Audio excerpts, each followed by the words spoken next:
Antes del grito, los hechos. Esto es En Portada.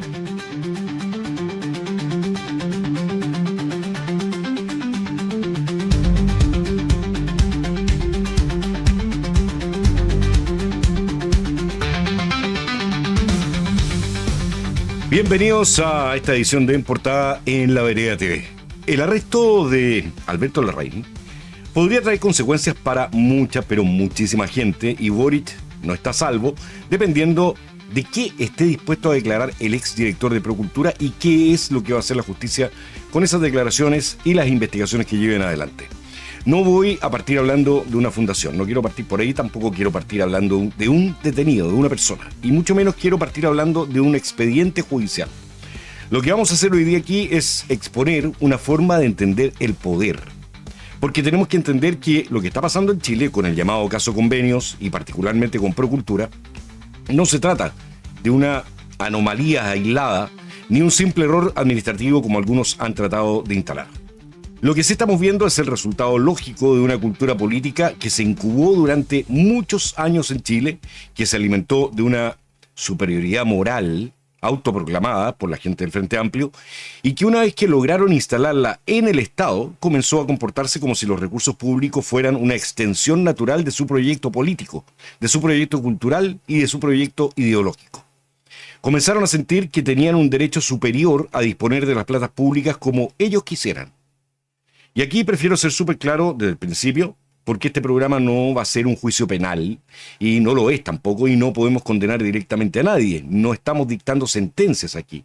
Pero sí estamos diciendo algo que es igual de importante en una democracia, que es el derecho que tenemos a realizar un juicio ético y político sólido en base a la evidencia que ya es pública. Aunque la justicia tarde, aunque algunos hechos nunca se prueben judicialmente, el daño moral ya está hecho cuando las preguntas comienzan a aparecer y vamos descubriendo quiénes y por qué no las quieren responder. Hoy día esas preguntas son inevitables. Tenemos que entender que este grupo no llegó al gobierno el 2022 como otro más que llegaba simplemente a gobernar. Ellos llegaron acusando y señalando con el dedo. Llegaron diciendo que todo lo que había existido antes era corrupto, inmoral, vendido y neoliberal. Llegaron prometiendo un estándar superior y distinto. Y lamentablemente para ellos, cuando se promete un estándar que dice que va a ser distinto y superior a todo lo que se conocía, ese estándar tiene que cumplirse. Pero en lugar de eso, Chile fue literalmente asaltado por esta gente. Bien, ahora miremos qué pasó cuando se instalaron en el poder. Lo primero que hicieron fue tomar control de todas las palancas clave del Estado, no solamente de los ministerios visibles, ni solamente tampoco de los cargos políticos relevantes, sino esos lugares donde realmente se decide el poder, donde se definen los presupuestos, los flujos de dinero, los criterios de asignación y los controles. Y aquí es donde se comienza a armar el hilo para ir construyendo una pieza que es central en toda la trama del caso Convenios. Esto tiene nombre y apellido: Javiera Martínez, directora de la Dirección de Presupuestos. Porque sin la DIPRES, es decir, la institución que ella dirige, nada de lo que ha pasado en Chile podría haber sido posible. Cuando el presidente nombró a su ministro de Hacienda, Mario Marcel, y ese ministro nombró a una directora de presupuestos militante del mismo sector político, lo que se configura no es solamente una afinidad ideológica. Se configura un alineamiento total entre el poder político y el poder de quienes manejan el presupuesto de la nación. Ojo, porque eso, en todo caso, no es ilegal, pero sí puede ser muy peligroso porque elimina los contrapesos internos que debería tener cualquier instancia, sobre todo aquellas en que se manejan las platas. El presupuesto de la nación, con esto, deja de ser una barrera técnica y se transforma en una herramienta política, que es como la han venido utilizando. Y lo que ocurrió después es lo que ya conocemos del caso Convenios, ese que hoy día estamos viendo explotar con el arresto de Alberto Larraín. Durante ese periodo de investigación comenzaron a multiplicarse las transferencias a muchas fundaciones. No se trataba de cualquier fundación, sino a fundaciones nuevas, con escasa o nula experiencia, con giros que no tenían nada que ver con los proyectos que le financiaban, que no cumplían con prácticamente ninguno de los requisitos legales necesarios para poder solicitar fondos al Estado, con integrantes también que tenían nulas capacidades y con redes políticas muy claras, además de los vínculos ideológicos más que evidentes. Prácticamente todos del Frente Amplio o cercanos a Boric. La mayoría de estas fundaciones jamás habrían pasado los filtros que tenía el Estado chileno. Son demasiadas las dudas. Se trata de incompetencia, de permisividad consciente o directamente de un esquema de robo.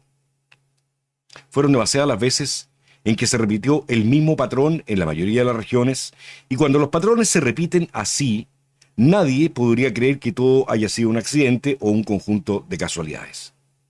Ahora, cuando este patrón es además defendido políticamente, no creo que alguien pueda considerarlo un error. ¿O sí? Agreguemos información a esto.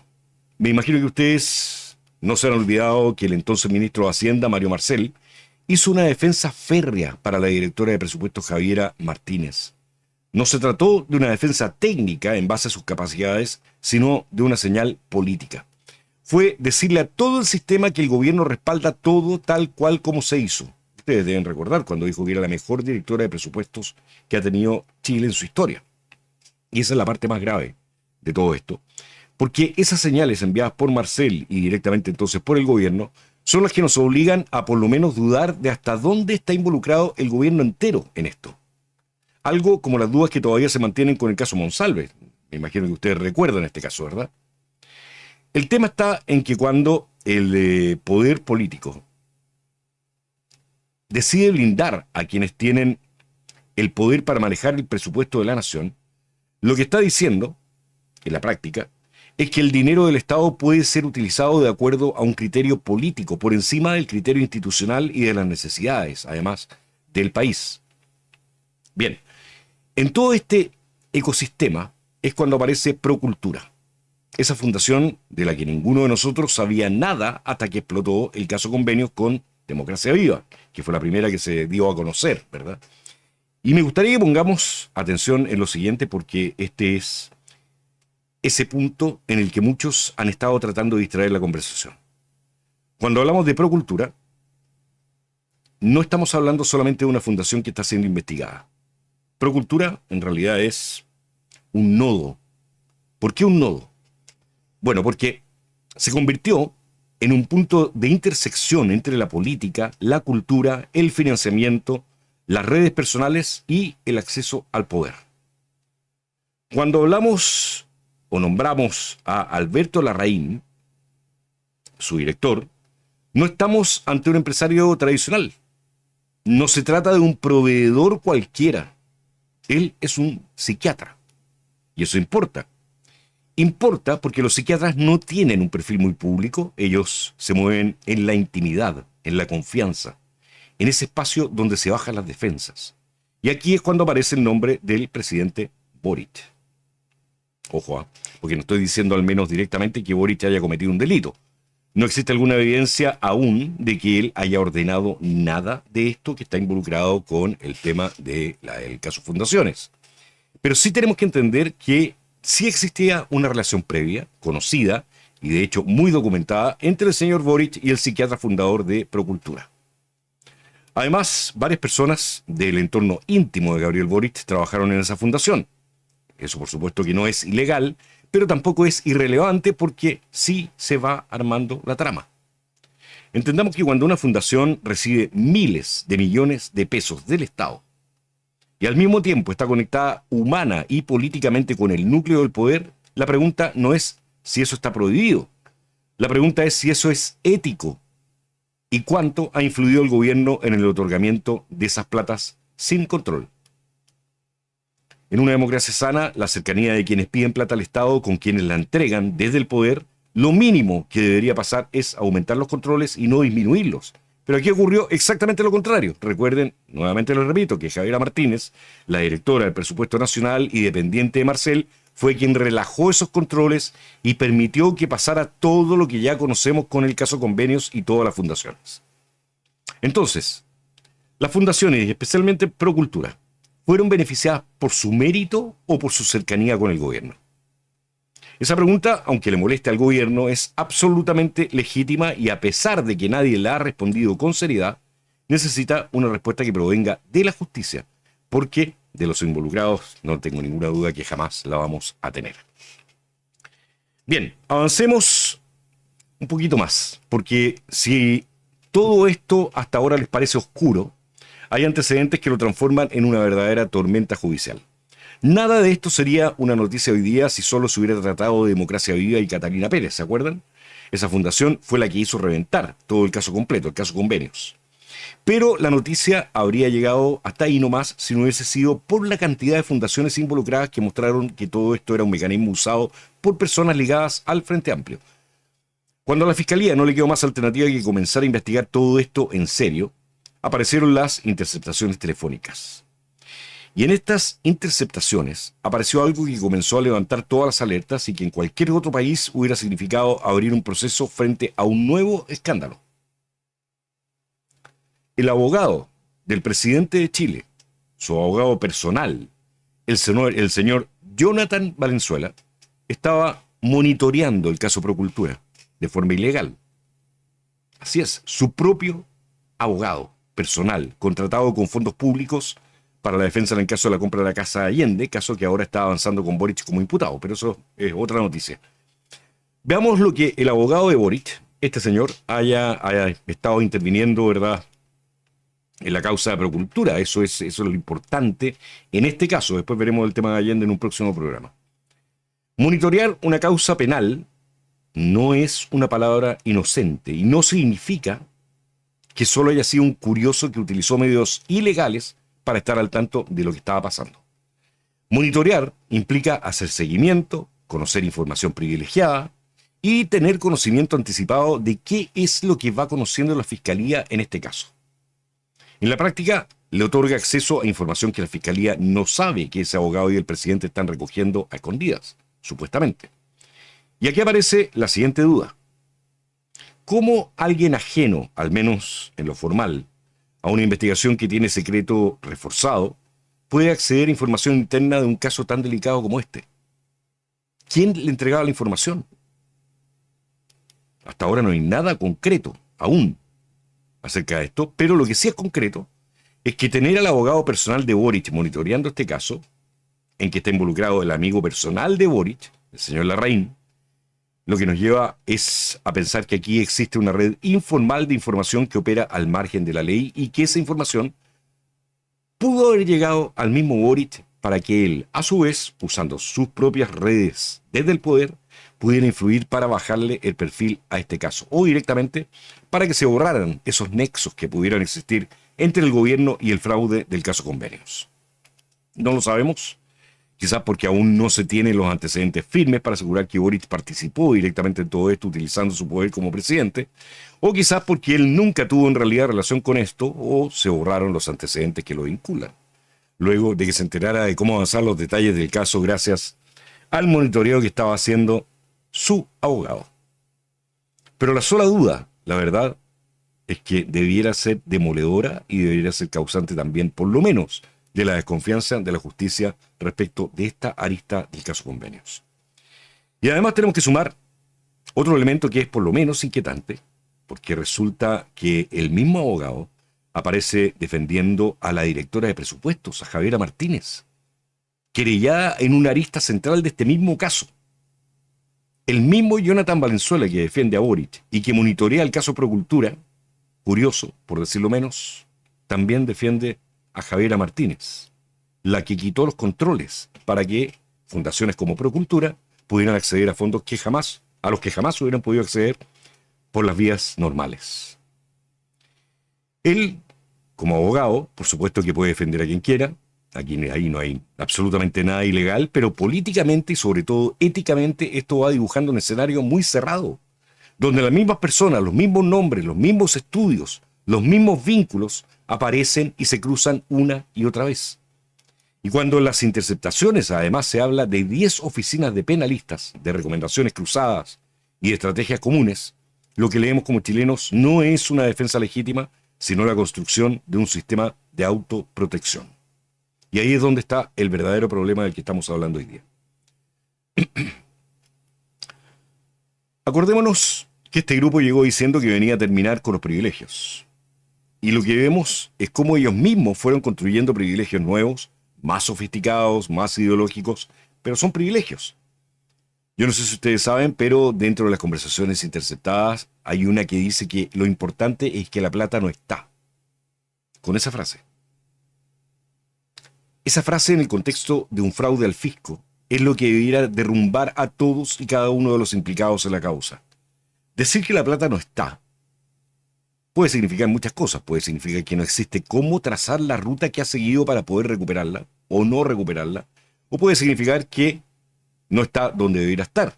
O simplemente podría significar que no se rindió como debiera haberse hecho. El problema es que en cualquier caso, ninguna de esas tres interpretaciones de esa frase es tranquilizadora. Y aquí es cuando no nos queda más que preguntarnos si todo esto fue producto del desorden o fue un diseño que ya venía preparado incluso antes de que Boric y su gente asumiera el gobierno el 2022. ¿Saben qué pasa? Que si fuera un problema de desorden e inexperiencia, eso se corrige, se busca cómo corregirlo lo más rápidamente posible.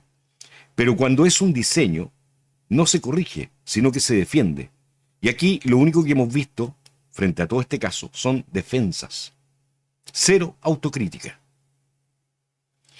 Bien, ahora miremos todo el contexto político de este caso. Veámoslo de una forma más amplia. Antes de asumir el gobierno, ya les he comentado en otros programas que el Frente Amplio se reunió con varias personas para recibir asesorías, donde hubo conversaciones e incluso intercambios con experiencias internacionales. Entre ellas, ustedes recordarán la experiencia española de Podemos, el partido de Pablo Iglesias.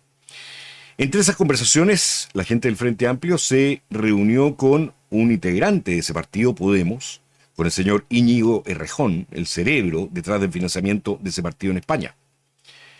Existen artículos de prensa que ustedes pueden buscarlos, están disponibles en prácticamente todas las plataformas, donde hay entrevistas y debates donde este señor Errejón tiene la teoría de que es imprescindible construir poder más allá del Estado, de sostener un proyecto público, político, incluso cuando se pierde el gobierno utilizando las estructuras paralelas como asociaciones, fundaciones y organizaciones culturales.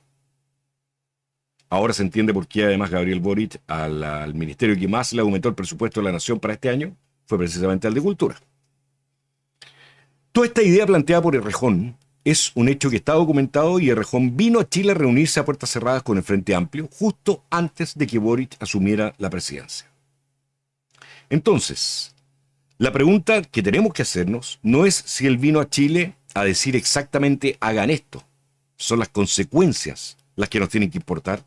Y aquí lo que tenemos que saber es si esa doctrina Errejón influyó en cómo se diseñó el uso de las fundaciones una vez que estuvieran en el poder, para alimentarlas con nuestros impuestos y hacer desaparecer la plata por arte de magia como ocurrió aquí en Chile.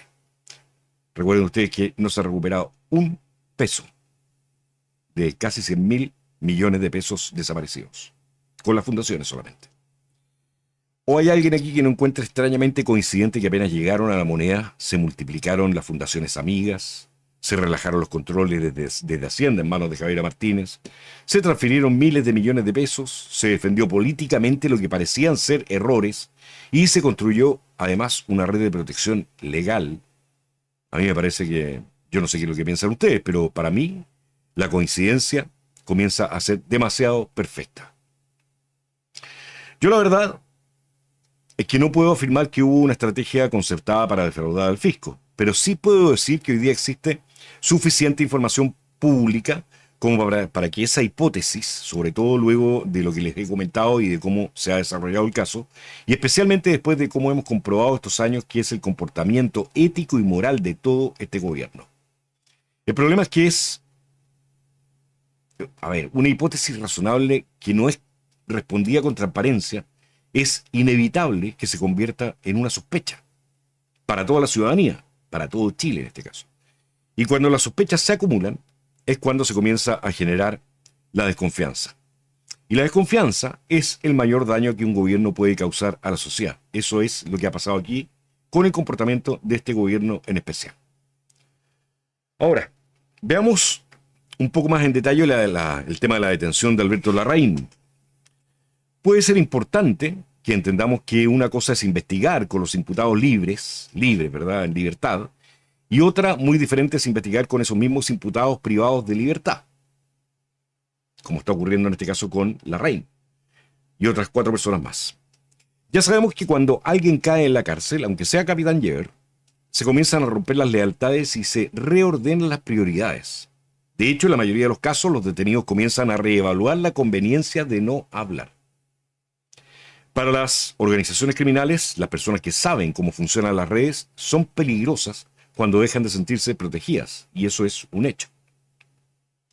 Cuando hablamos de Alberto Larraín, no estamos hablando de un actor sin importancia.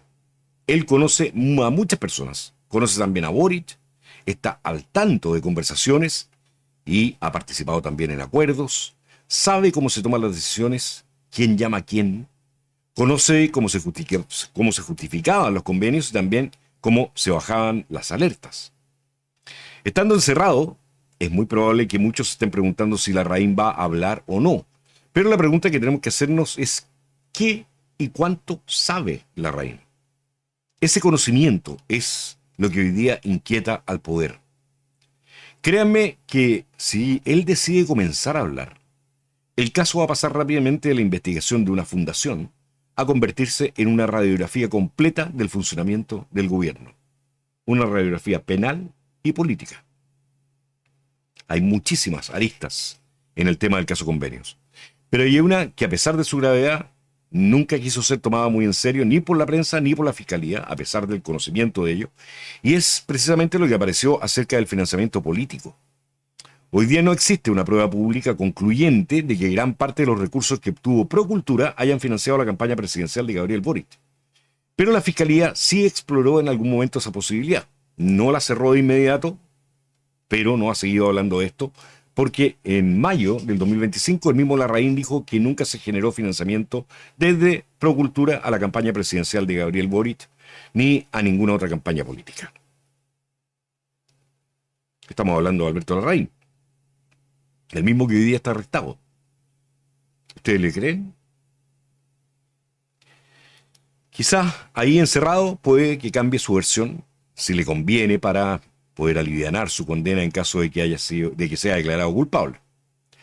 Si este grupo de gente que llegó al gobierno fue capaz de usar fundaciones para canalizar muchos recursos públicos hacia las organizaciones de sus amigos, ¿por qué sería absurdo pensar que alguien haya considerado usarlas también para financiar la campaña de un amigo que después se iba a convertir en el futuro presidente, que les facilitaría tener más recursos cuando estuviera en la moneda?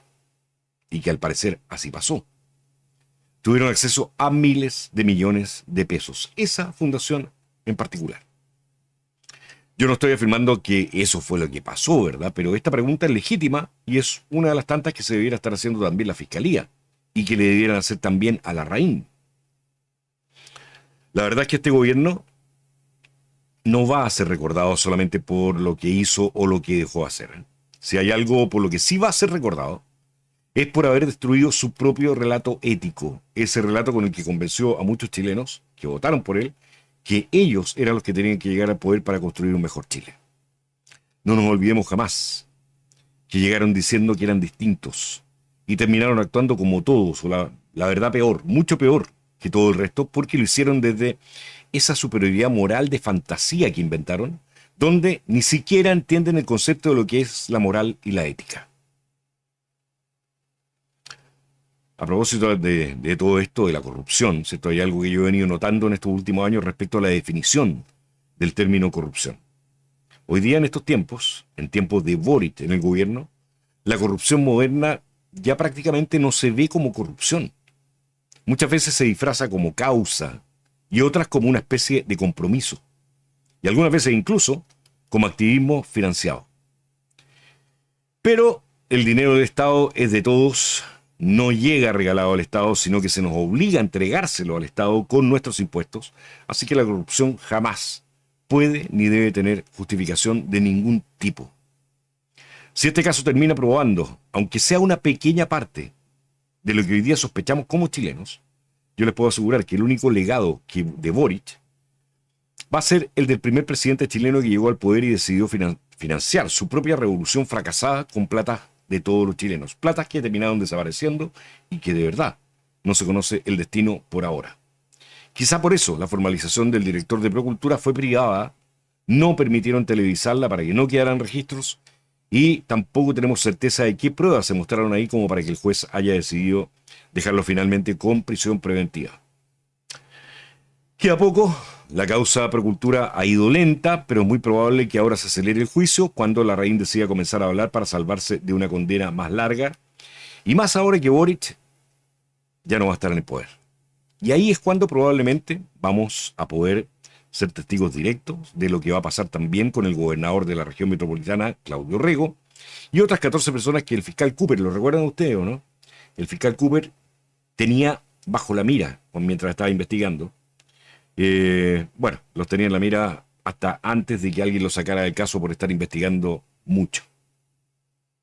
Así funciona la justicia hoy día en Chile y otras veces la justicia hace justicia cuando las cosas se hacen bien. Señores, un abrazo gigantesco para ustedes. Estoy leyendo sus mensajes, muchos saludos para ustedes también, por supuesto. Aquí Carmen dice, ¿cierto?, que el título de psiquiatra de Larraín debe haber sido comprado porque de psiquiatra no tiene nada. El título que debe tener este señor, ese ladrón presidencial, profesional, perdón, nos dice, perdón, estaba confundiéndome de personaje. Perdón. Blanca nos dice, no son ideologías las que motivan a muchas generaciones de políticos. Ambición. Bueno, la mayoría de los políticos, yo diría que el 90% de los políticos son gente muy ambiciosa y son capaces de cualquier cosa. Blanca, efectivamente, tiene razón. Por llegar y mantenerse en el poder y poder conservar sus redes e ir armando nuevas redes para mantenerse por siempre ahí. Eso funciona así. Arminio, que nos dice, ese Orrego, qué tipo más inútil, ya le va a llegar la hora de pagar. La verdad es que Orrego está en la cuerda floja en este momento y dudo que tenga alguna salvación porque ya las evidencias se siguen juntando, se siguen acumulando y las explicaciones que da son bastante infantiles. Y a la justicia en general no le gustan las explicaciones infantiles. Porque si fallan a favor de quien está siendo acusado, en este caso Orrego, si fallaran a favor de él, la justicia queda como infantil ante la población, ante la ciudadanía. Por eso a la justicia no le gustan las explicaciones infantiles. ¿Ok? Hay que hacer, Juana nos dice, hay que hacer exorcismos en la moneda y en el Congreso. Bien. Es un psiquiatra no binario, nos dice David Cepeda. Un abrazo gigantesco hoy. Y también para todos ustedes, para toda la gente, ¿verdad? Un gran abrazo. Muchísimas gracias por haberme acompañado. Yo, antes de cerrar, quiero agradecer de verdad a quienes hacen posible que este canal, La Vereda TV, siga existiendo. Llevamos, ¿cuánto? 6 años ya. 6 años. Mi trabajo, de hecho, no se puede mantener solamente con ideas, se sostiene con las personas que creen que vale la pena analizar y hacer la crítica correcta, estar atento a la información, cuestionar y hablar de lo que está bien y lo que está mal cuando casi nadie quiere hacerlo o casi nadie se atreve a hacerlo. Yo quiero agradecer hoy día especialmente a Dieter por su apoyo. Dieter, yo sé que estaba aquí en el chat, te he leído algunos mensajes hace un rato atrás, así que un gran abrazo, muchísimas gracias. Y a todos, por supuesto, quienes de una u otra forma han decidido respaldar el trabajo que hacemos aquí en La Vereda. Ese apoyo que muchas veces es silencioso y es lo que permite que como canal de YouTube y de otras plataformas sigamos siendo libres, independientes y defendiendo la libertad al servicio de todos. Señores, señoras, gracias por escucharme y por entender que hemos construido juntos esto, porque hay gente que cree que todavía vale la pena decir las cosas como son, y eso es por lo que estamos trabajando todos juntos. Ustedes y quienes tenemos la fortuna de poder, y la carga también al mismo tiempo, de poder estar a este otro lado de la pantalla, de la cámara, y poder estar conversando con ustedes e ir diagramando el diseño del relato que tenemos que hacer, también dando la batalla cultural para poder combatir a la izquierda. Un gran abrazo, Gonzalo Unster, hace tiempo que no te veía, Marisol también, Judith, Rafael, Carmen y a todos quienes nos están acompañando a seguir trabajando con Dios, por la patria, por la familia y por la libertad. Señores, viva Chile libre y soberano. Que tengan una excelente semana, la mejor semana, que nos aparezcan muchas noticias muy positivas y que comencemos a ver derrumbarse toda esta moral supuesta de la izquierda, mostrando quiénes son realmente. Para eso estamos trabajando, para eso estamos luchando por nuestro país. Que estén muy bien. Chao.